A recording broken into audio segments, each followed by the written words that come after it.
जब किताब लिखी तो मुझे डराया गया, नताइज से खबरदार किया गया। रेहम खान का इंकशाफ। कहा, जब मैंने किताब लिखी तो मुझे लोगों ने कहा कि खबरदार आप किताब न लिखें। मुसन्निफा और सहाफ़ी रेहम खान का कहना था कि हैरत की बात तो ये है कि पीटीआई के अलावा दीगर जमातों और बड़ी बड़ी शख्सियात ने मशवरे दिए कि किताब न लिखें, आपका सियासी कैरियर है, लेकिन अब वही लोग मुझे आकर कहते हैं कि आपने अपनी याददाश्त का उर्दू का तर्जुमा नहीं किया। रेहम खान ने कहा कि मैं हैरान हूँ कि आप लोग तो छुप रहे थे उस वक्त, अब तर्जुमे की बात कर रहे हैं। बात तो तब है जब आप मुश्किल वक्त में हिम्मत दिखाएं। अब तो सबकी जबानें खुल गई हैं। अब इंटरव्यूज में मुझसे 7 साल पुरानी बातें पूछी जा रही होती हैं जिसमें मुझे कोई दिलचस्पी नहीं।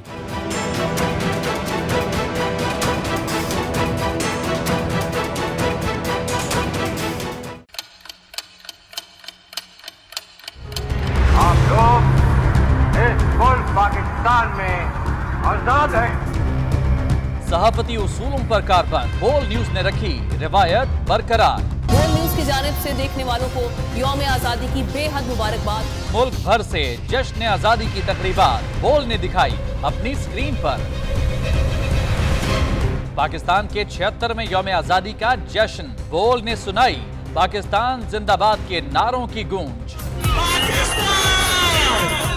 बोल की सबसे बड़ी ट्रांसमिशन में पाकिस्तान का नाम रोशन करने वालों ने दिए कौम को पैगामात। बेपनाह मुश्किलात का सामना करके इस मुल्क को हासिल किया। आजाद कौमों को बहुत सी कुर्बानियां देनी पड़ती हैं। 76 वालियों में आजादी का दिन जोश खरोश के साथ मनाया, क्योंकि जिंदाबाद पाकिस्तान ये है बोल की पहचान। सब्सक्राइब करें और बेल दबाएं ताकि कोई खबर रह न जाए।